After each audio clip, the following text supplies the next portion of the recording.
She arrived at the ranch with a needle case, $3, and 4 days before the bank took everything she had left.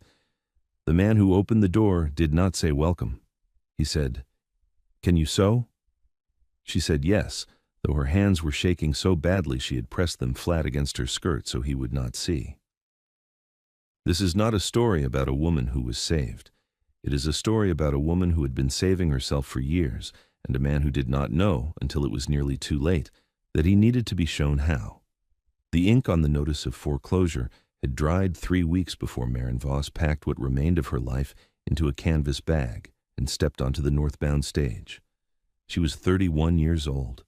She had been a widow for 14 months.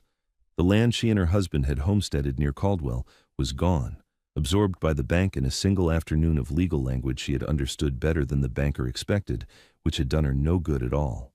The banker had read the clause she cited, nodded, and told her it was a fine point, but that the outcome would not change. She had walked out without crying. She had cried later, alone, in a room that smelled of wood smoke and old wool, sitting on the edge of a bed that was no longer hers. The advertisement in the Dodge City paper had been brief. Rancher, 38, in the Cimarron territory seeks a capable woman, not for companionship, for household management and repair. Wages or arrangement, reference to Reverend Hollis, First Church, Cimarron. She had stared at the word arrangement for a long time. She knew what it meant in the language of desperate men. She had written back anyway, because 4 days was not enough time to find a better answer, and she had learned that dignity was a luxury that required income to maintain. His name was Cal Decker. She had not known this until she stepped off the stage in Cimarron, and a man in a worn gray coat told her so without offering his hand. He was tall and angular, with a jaw that looked as if it had been set against saying too much for so long it had hardened into that position permanently. His eyes moved over her once, assessment, not interest, and settled on the bag she was carrying. "That everything?" he said. "Yes." He turned toward the wagon without another word. She followed him because she had nowhere else to go, and because the air smelled of dry grass and iron, and because a woman who had survived 14 months of grief and 3 weeks of legal ruin was not going to be undone by a man who didn't say, "Welcome." The drive to the ranch took 40 minutes. He did not speak during it. She used the silence to look at the land, which was wide and amber in the late afternoon light, and at the man beside her, whose hands on the reins were roughened and competent in the way of someone who had been working alone for too long. She noticed the wagon's left wheel was warped. She noticed the fence line along the east pasture had 3 sections down. She said nothing. The ranch house, when it came into view, confirmed what the advertisement had not said plainly. The porch boards on the right side had rotted through. The south window was boarded. The kitchen garden had gone to hard ground and thistle. It was a place that had once been cared for and was no longer. She knew the feeling precisely. He stopped the wagon at the front. He got down. He looked at her, looking at the house. "It needs work," he said, as if she had challenged him. "I can see that," she said. Something moved across his face, not quite irritation, not quite surprise. He took her bag before she could reach for it and carried it inside without explaining why. The house had 2 bedrooms. He showed her the smaller one without ceremony. The mattress was thin but clean. The window faced east, which meant morning light, which was the one thing she had always needed. She set her needle case on the sill. "You eat at 6, he said from the doorway. "Breakfast and supper. You manage the house. There's a ledger on the kitchen table." The last woman who kept it couldn't read the accounts. "I can read accounts," she said. He looked at her the way men looked at her when they didn't believe something, but lacked the information to dispute it. "The arrangement," she said, before he could leave. "You said wages or arrangement. I need to know which." "I said arrangement in the paper because wages implies I have money to spare." "Then what is the arrangement? You keep the house, I keep the land. The Reverend witnessed a document this morning. You're legally my wife until one of us decides otherwise, or one of us dies. You get the house in either case." He said it the way a man reads a contract clause, no softness, no apology. She had expected it. She had told herself she had expected it. She still needed a moment before she answered. "Understood," she said. He left the doorway. She heard his boots on the porch steps and then the sound of the barn door, and then silence. She sat on the edge of the thin mattress and pressed her hands together and let them shake for exactly 2 minutes. Then she stood up, found the ledger on the kitchen table, and opened it. The ledger was a disaster. Not fraudulent, just neglected. The last entries were 7 months old, and they showed a man who understood cattle and nothing else, who had been hemorrhaging money slowly in directions he hadn't noticed because he was too busy keeping the herd alive. She found 2 duplicate payments to a supplier in Dodge. She found an interest calculation on the land note that was off by $11 a month in the lender's favor. She found a feed invoice marked paid that corresponded to no delivery record she could trace. She sat at the kitchen table until the light was nearly gone, not because she was obligated to, but because the numbers were a problem she could solve, and she had not had a problem she could solve in 14 months, and the feeling of it was very close to relief. He came in at 6 exactly. She had made supper from what was in the pantry, salt pork, dried beans, cornbread from the last of the meal. It was plain food, but it was hot, and the kitchen smelled of wood smoke and rendered fat, which was the smell of a house being used again. He sat down. He looked at the plate. He looked at the ledger, which she had left open to the page with the interest miscalculation circled in pencil. "You found something," he said. "3 things," she said. "The most urgent is the land note. Your lender has been calculating interest on the original principal instead of the reducing balance. You've been overpaying by $11 a month for at least a year." He was very still. "That's your money," she said. "Or it was. You could demand it back, or you could apply it forward as a credit and reduce what you owe this quarter. The second option closes faster." He looked at her for a long moment. "How do you know that?" he said. "My father kept the books for a grain merchant in Ohio. I kept them after him." He looked back at the plate. He ate. He didn't thank her, and she didn't expect thanks, and the silence between them was not comfortable, but it was not hostile either. It was the silence of 2 people sitting at the same table for the first time, still deciding what the other one was. She washed the dishes. He went back to the barn. That was the first night. The second day she found the dry rot in the porch boards. She found it by stepping through one. Her foot went through the wood up to her ankle. She caught herself on the rail, which held barely. She stood there for a moment, one foot in the air, the other caught in a splintered board, assessing the situation with the kind of calm that comes from having already survived worse. She freed her foot. She examined the board. She examined the 3 boards beside it. All of them had the same gray softness at the center that meant the rot had been spreading for at least 2 seasons. She went to the barn. Cal Decker was repairing a harness when she came in. He looked up. "The porch needs replacing," she said. "Not patching. Replacing. 3 boards minimum, possibly 5. Do you have lumber?" "Back of the barn. I'll need a pry bar and a hammer." He set down the harness slowly. "You know how to replace porch boards."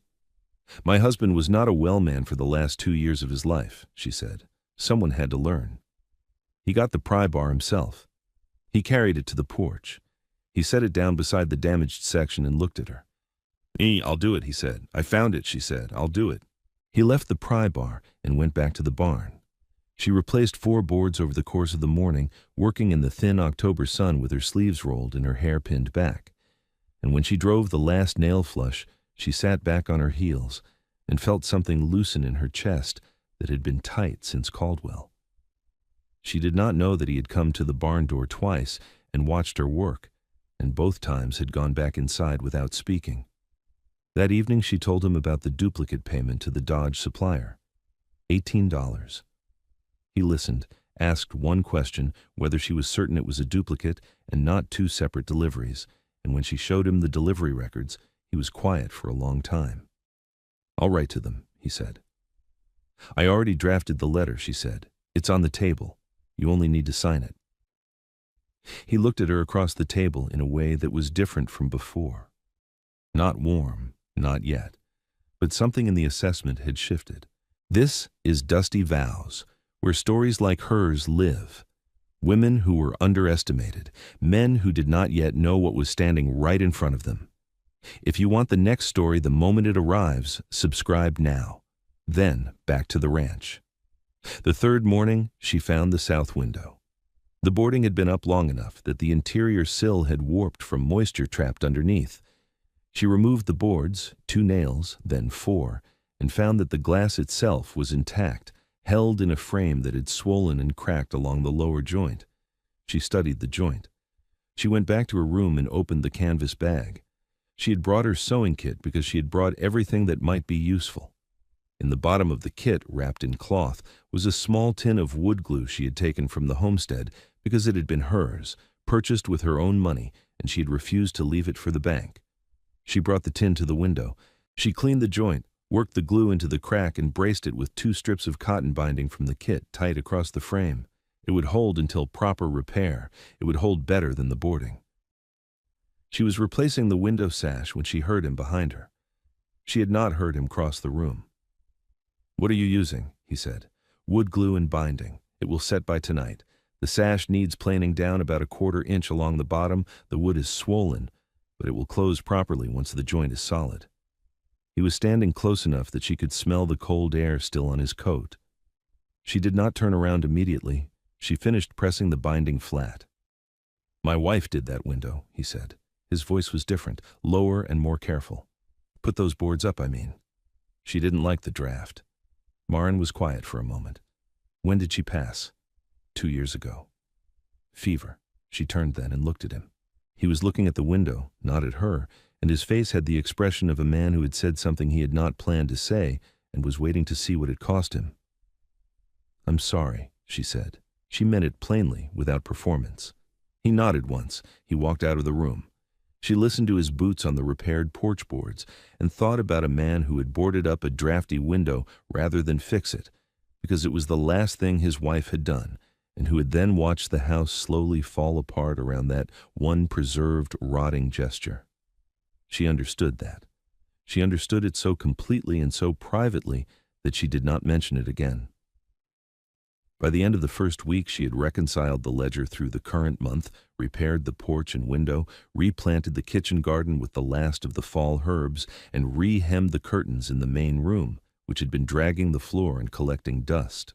She had also, without asking permission, climbed into the barn loft to assess the hay stores, because the amount Cal was purchasing from the Dodge supplier did not match what the herd should be consuming, and she suspected waste in storage. She was right. There was a section of the loft floor that had never been properly sealed, and rain had been getting in and rotting the bales along the east wall. She calculated the loss at roughly $40 in wasted hay over the season. She told him at supper. He set down his fork. "How do you know what the herd should be consuming?" he said. "My father had a draft horse operation before the grain business. I grew up counting bales." He looked at her across the table in a way that was beginning to become familiar. Reassessment. As if he kept finding rooms in a house he thought he knew the layout of. "There's a man named Cutter," he said finally. He was choosing his words with the care of someone who didn't usually explain things. Harlan Cutter. "He holds a note on the south parcel. The note comes due in 60 days. He's been offering to purchase the parcel outright at a figure that is not fair." How far below fair? 30 cents on the dollar. She said nothing immediately. She was looking at the ledger in her mind, at the numbers she had been organizing all week, at the shape of the ranch's debt and the shape of its assets. "How long has he held the note?" she said. 3 years. "And the original term?" 5 years. 2 remain after this due date if I meet the current payment. "Do you have the original document?" He got up from the table. He went to the back room. He came back with a folded paper that had been handled many times. She opened it carefully and read it by the lamp and did not speak for several minutes. "This note has a renewal clause," she said. "Paragraph 4, second section. If you make payment on the due date and provide written notice of intent to renew, he cannot call the full balance. He can only collect the scheduled installment. He told me that the clause was invalidated by the late payment last spring. Was there a written amendment?" He said it verbally. She looked at him. "Did you sign anything?" "No." "Then the clause stands. His verbal claim has no legal weight against the written terms." She set the document on the table between them and pressed it flat. "He's been lying to you, Mr. Decker, either out of ignorance or design. Given the offer he's making, I suspect design." He was very still. The lamp threw shadows across his face, and she could not read his expression entirely, but she could see his jaw had tightened in the way of a man who was recalculating something important. Cal, he said. She looked up.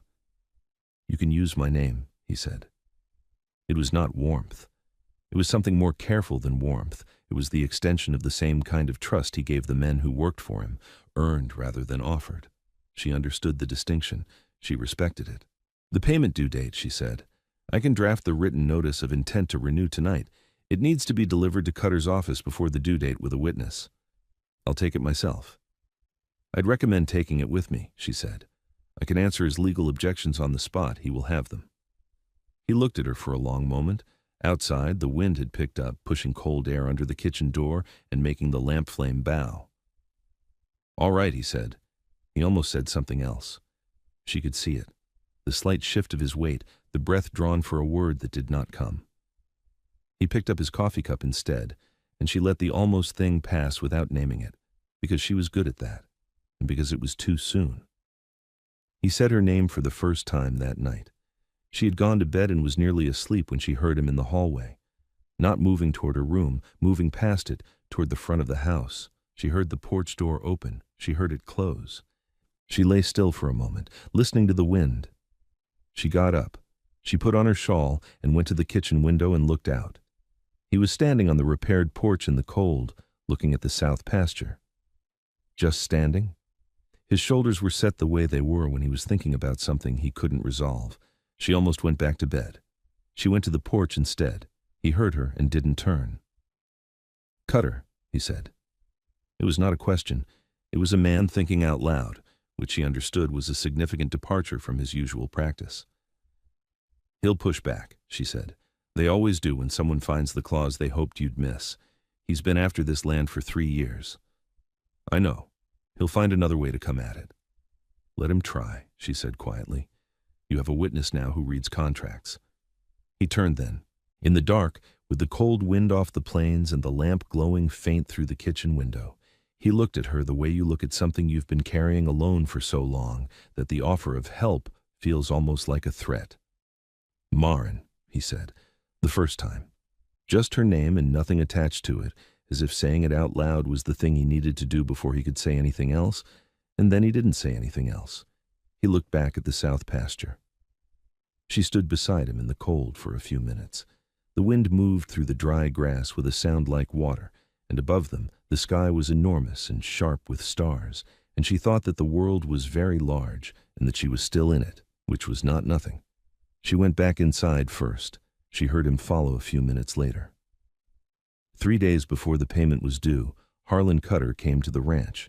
He arrived mid-morning, in a good coat and a good hat, with a man beside him who had the look of someone hired to be large in doorways. Maren was in the kitchen when she heard the wagon. She looked out the window, and something about the way the second man sat in the wagon seat, not a farmhand, not a neighbor, made her go to the back room and find the document before she went to the door. Cal was in the barn. He came out when he heard the wagon. Cutter was a broad man in his 50s, with the kind of face that had probably been personable once and had cured into something harder. He looked at Maren in the doorway with the brief discounting assessment of a man who had encountered Cal Decker alone for 3 years and expected to continue doing so. Decker, he said. I came about the note. I know what you came about, Cal said. The due date is in 3 days. I'm prepared to extend a final offer on the south parcel. The note includes a renewal clause, Maren said. She was standing on the porch, and her voice was level and clear in the cold air. Paragraph 4, Section 2. Written notice of intent to renew constitutes sufficient exercise of the option. We are delivering that notice today. She held out the document. I have a copy for your records. Cutter looked at her. He looked at Cal. He looked back at Maren with the specific unpleasantness of a man who has been outmaneuvered by someone he didn't consider a threat. The clause was amended, he said, verbally, in front of witnesses. Name the witnesses, Maren said, in writing, with dates. I'll wait. The large man in the wagon seat shifted. Cutter's jaw moved. Your wife? He said to Cal, with a tone that turned the word into something contemptuous. Yes, Cal said. There was nothing in his voice, flat and complete. I don't do business with women who then do business with me, Cal said, and she'll translate. Cutter looked at the document in Maren's hand. He looked at Cal's face. Whatever he found there made him reconsider the morning he had planned. "I'll have my lawyer look at the clause," he said. "Please do," Morin said. "I've also prepared a summary of the interest overpayments on the Henderson account, which shares the same note structure as yours. Your lawyer will find it instructive." She said it pleasantly, without raising her voice. "The document is waiting at Reverend Hollis's office. He's been kind enough to serve as a witness for us." Cutter did not speak for a moment. When he did, the personable surface had come back up like a curtain drawn across a window. "I'll be in touch, Decker." He turned the wagon around. They watched it go. Cal was quiet for a long time. The dust of the wagon settled on the road. "You prepared a summary on the Henderson account," he said. "I found it in the ledger. It has the same clause and the same calculation error. If Cutter's doing it to you, he's doing it to others. A pattern is harder to call a misunderstanding." He turned and looked at her with an expression she had not seen on his face before. It was not an assessment. It was not the slow granting of professional respect. It was something that had no wall in front of it, and it lasted only a moment before he looked away. "Come inside," he said. "It's cold." She did not say that she had been standing in a cold worse than this without anyone telling her to come in. She went inside. That evening, Mrs. Aldine Pruitt from the neighboring homestead came by with a jar of put-up peaches and the particular energy of a woman who's been waiting for an excuse to observe something closely. She was 63, sharp-eyed, and had known Cal Decker since before his wife passed. She looked at Morin the way the wise always look at the newly arrived, seeing layers the subject cannot see in themselves. She set the peaches on the counter without being asked where they belonged, which told Morin something about how often she had stood in this kitchen. She accepted coffee and sat at the table with the ease of someone who had earned her place in a room long ago and did not need to perform comfort. She talked about the dry summer first, how the creek had dropped by a foot in August and how the Halverson cattle had broken 2 fences looking for water. She talked about the fence repairs without looking at Cal, which meant she was talking about them for Marin's benefit, establishing the geography of the county and who in it could be relied upon. She mentioned the Cutter family the way you mention a weather pattern, not with alarm, but with the patient resignation of someone who has watched it come around before. The family had been in the county 11 years. They had arrived with capital and had spent those 11 years converting other people's misfortune into acreage. She did not say this directly. She said it the way countrywomen say difficult things, through selection, through what was named and what was left to inference. Myron listened and refilled the coffee and said little, because she understood that she was being assessed and that the assessment would go better if she did not try to manage it. Cal sat at the far end of the table and said even less than Morin, which Mrs. Pruitt appeared to expect. She watched him the way you watch a man who doesn't know he is being watched, with attention to the small things, the direction of his eyes, the set of his shoulders when Morin moved past him to the stove. Morin caught none of this directly.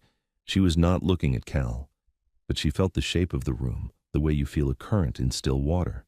Mrs. Pruitt asked about the porch. She had noticed it coming in. The new boards, the flush nail heads, the absence of the soft give that bad wood makes underfoot. "It needed doing," Marin said. "Cal's been meaning to do it 2 seasons running," Mrs. Pruitt said pleasantly, to no one in particular. Cal said nothing. Mrs. Pruitt almost smiled. She stayed an hour. When she rose to leave, she moved through the kitchen with the unhurried confidence of a woman who has lived long enough to know that most things worth doing are done slowly. She buttoned her coat at the door. She looked once more around the kitchen, at the herbs drying on the window hook, at the ledger closed neatly on the counter, at the curtains that no longer dragged, and her expression was the expression of someone who has been hoping for a particular thing for a long time and has just seen the first sign of it. Cal walked her to the porch. Morin heard them exchange a few words she could not make out. Then his boots came back inside, and the door closed, and a moment later she heard the barn, which was where he went when he needed to think without being seen doing it. She went to the porch herself. Mrs. Pruitt was at the gate, pulling it closed behind her, and she paused when she heard Morin and turned. The light was going. The sky above the pasture had gone the color of cold embers, pink and gray and fading, and the air smelled of dry grass and the faint sweetness of the peaches still on the counter inside. Mrs. Pruitt put her hand on Morin's arm. Her grip was firm, the grip of a woman who means what she says and does not repeat herself. He cared for this place better when someone else was in it, she said quietly. He just forgot that mattered. She looked at Marn with the directness of someone who has no more patience for detours. You're good for him. More than that, you're good for yourself, being here. Don't let him mistake one for the other. Marn said nothing. She watched Mrs. Pruitt walk down the road in the dusk, her coat dark against the pale dirt, until the distance made her small, and then gone. She stood on the porch a moment longer. The boards were solid underfoot. She had made them so. She went inside and found her sewing basket and sat in the parlor, and did not let herself think too directly about what Mrs. Pruitt had said, because some things land better when you come at them sideways. She thought about it the way she worked, steadily, without forcing it, letting her hands do something useful while her mind moved at its own pace. She was re-stitching the split seam on the parlor chair, the one he sat in every night with his coffee, whose cushion had been held together with a bent pin since she arrived. She worked without the lamp on at first, by the light from the stove, because her eyes had always been good in low light, and because there was something about working in near dark that felt like being alone even when you weren't. He came in from the barn. He stopped in the parlor doorway. He saw what she was doing. He stood there for a moment, which was not his habit. His habit was to move through rooms with purpose and settle only when the day's work was finished. He stood in the doorway the way a man stands when he has arrived somewhere and is not sure whether to announce himself. "That chair," he said. "The seam was going," she said. "Another week and the cushion would have split entirely. My wife made that cushion." She stopped working. She looked up at him. "I know," she said. "The stitch pattern on the back panel is hand done. It's good work." I matched the thread as closely as I could. She turned the cushion and showed him the repair, invisible unless you were looking for it, and even then only barely. "It will hold now." He crossed the room and took the cushion from her hands. He looked at it in the lamplight. His face was doing something she had come to recognize, the controlled, tightening expression of a man who is feeling something he does not have a protocol for. "Thank you," he said. He said it like the word cost him something. "I didn't do it for gratitude," she said gently. "I did it because it was worth saving." He looked at her then, not at the cushion, at her. Something happened in that moment that neither of them named, and both of them felt. She could see it in the way he did not move, and she could feel it in the way she did not look away, and the parlor was warm from the stove, and outside the wind had gone quiet, and the silence between them was no longer the silence of two strangers deciding what the other was. She looked back at her sewing. He set the cushion on the chair and sat down in it. He did not go back to the barn. That was new. He sat with his coffee while she finished the seam, and the lamp burned between them, and neither of them spoke, and both of them knew that something was different now without being able to say what or when it had become so. Cutter's lawyer sent a letter 4 days later. It was addressed to Cal, and it was 4 pages of legal argument for the invalidation of the renewal clause. Marn read it at the kitchen table while Cal stood at the stove. She read all 4 pages once quickly, then went back to 2 specific paragraphs. "He's citing an 1871 case from Missouri," she said. "It doesn't apply. The property law in this territory diverged from Missouri precedent in 1879 when the Homestead Act was extended. His lawyer's either lazy or hoping you won't know the difference. Which do you think?" "Lazy," she said. "A dishonest lawyer doesn't cite the year. He just claims the precedent without sourcing it, so it can't be checked." Cal almost smiled. "Almost. Write back," he said. She wrote back. She cited the 1879 extension, the specific clause, and the pattern of overcharging she had documented across 3 other notes with similar structures. She kept the tone professional and exact and slightly warmer than strictly necessary, because a letter that sounds like a threat sounds like someone who isn't sure they'll win, and she was sure. The reply came in 6 days. The lawyer acknowledged the 1879 precedent. The renewal was accepted. The payment, when Cal rode to town with it, was received without confrontation. He came back from town and told her, standing in the kitchen doorway still in his coat and hat, that Cutter had not been there himself, that the clerk had been apologetic and careful in the way of someone who had been given instructions to cause no new trouble. "It worked," he said. It was always going to work, she said. The law was on your side. It just needed someone to read it. He took off his hat. He held it in both hands. He looked at her in the way that had no walls in front of it, the way she had seen once before, outside in the cold with the stars overhead, and this time he did not look away. "Maren," he said. The second time. Different from the first. The first time had been tentative, her name as a door left ajar. This time it was her name as something he was making sure he had the right to say. "I know this arrangement was not." He stopped. "Was not what either of us expected," she said quietly. "No." He set his hat on the table. "I want to ask you something." She waited. "The arrangement," he said. "The legal document. I want to know if—" He stopped again. She had learned that when he stopped like this, it was not because he was afraid of the words. It was because he was choosing between the honest ones and the safe ones, and the honest ones required more from him. She helped him. "Ask me if I want to stay," she said. He looked at her. His jaw was set in its habitual position of containing too much. His hands, she noticed, were still on the table, open, which was not how he usually held them. "Do you want to stay?" he said. She thought about the needle case on the east windowsill. She thought about Mrs. Pruitt's hand on her arm. She thought about a man who had boarded a window shut rather than lose the last thing his wife had touched.